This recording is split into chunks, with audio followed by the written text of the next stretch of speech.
Gubernur Nusa Tenggara Barat lalu Muhammad Iqbal meluncing Pusat Informasi Terpadu Migrasi, Vokasi dan Pembangunan Indonesia (MUVID). Kegiatan tersebut berlangsung di kantor Badan Pelayanan Perlindungan Pekerja Migran Indonesia Mataram. Iqbal didampingi Kepala Dinas Ketenagakerjaan dan Transmigrasi Disnaker Trans NTB, Baik Nelly Yuniarti. Iqbal yang juga mantan Direktur Perlindungan WNI di Kementerian Luar Negeri mengatakan perlu adanya perubahan dalam pengiriman pekerja migran Indonesia (PMI). Beberapa negara sudah mulai membuka komunikasi dengan NTB terkait penempatan PMI ini. Iqbal menyebutkan ada dari Dubai, Jerman, dan Austria. Sejumlah negara ini datang dengan membawa penawaran jenis pekerjaan dan persyaratan yang dibutuhkan. Sehingga pemerintah Provinsi NTB bersama stakeholder terkait mulai menyiapkan calon PMI yang berkompeten. Urusin isu pekerja migran ini tanpa melibatkan banyak pihak. Dulu pada saat kampanye kan saya sampaikan bahwa kita harus mulai merubah pendekatan kita di dalam pengiriman pekerja migran ini. Kalau dulu kan kita sibuk menyiapkan di sini, lalu nggak bisa mencarikan tempat bekerja. Sekarang pendekatan kita cari dulu tempat bekerjanya, peluangnya dulu kita cari, baru kita benahi di dalam.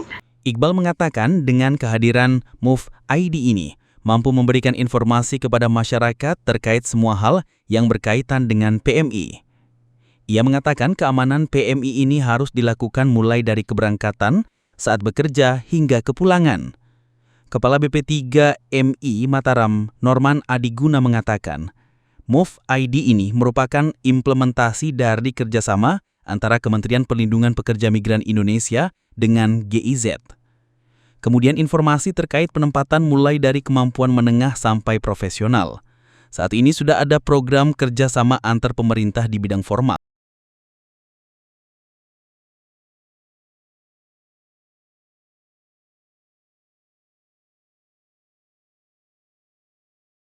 Purna pekerja migran Indonesia asal Lombok, Nusa Tenggara Barat, bekerja di Korea tahun 2005 sampai 2000. Ya, kalau yang ini kan masih ide.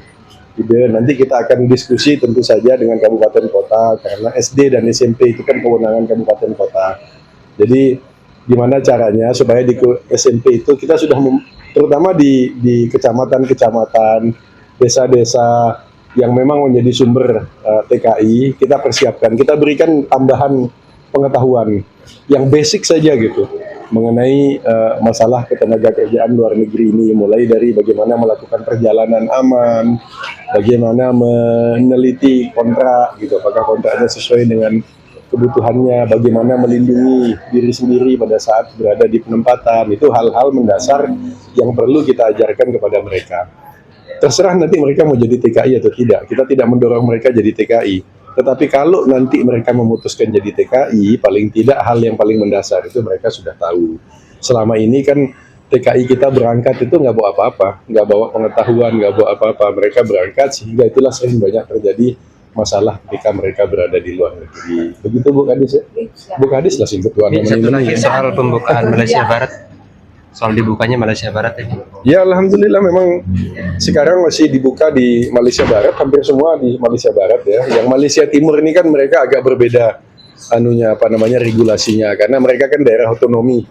Di Malaysia Timur, Sarawak dan Sabah ini agak otonomi. Jadi nanti itu akan ada diskusi tersendiri nanti dengan BP3 TKI, dengan Kadis nanti mengenai masalah ke Malaysia Timur. Memang sekarang masih di Semenanjung, rata-rata masih di Semenanjung yang minta. Ya, kemarin kan yang Malaysia Barat yang moratorium ya? Sekarang buka 3.000. 3.000 ya? Ini udah buka 3.000. Nah ini salah satu hasil dari teman-teman di BP3 MI dan di Bu Kadis ini mendorong supaya buka lagi nih.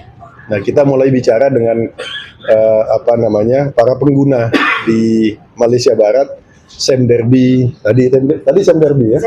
Sam Derby, kemarin MGV, terus sudah bicara nanti dengan Velda, yang lain-lainnya semua kita ajak bicara nanti.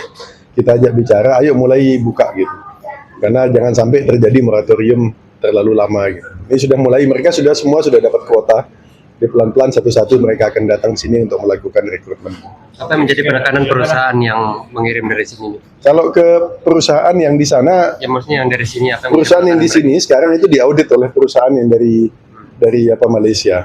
Yang di Malaysia ini juga mereka juga diaudit oleh negara-negara lain kayak Uni Eropa dan sebagainya. Karena mereka kan kerja di plantation kebanyakan di ladang sawit. Nah, sawitnya boleh masuk ke Eropa itu kalau dia memenuhi semua persyaratan, termasuk persyaratan ketenaga kerjaan. Karena itu mereka kalau prosesnya salah, mereka yang kena. Jadi mereka juga akhirnya mengaudit perusahaan yang ada di Lombok yang mengirimkan ini nanti. Download Tribun X sekarang, menghadirkan lokal menjadi Indonesia.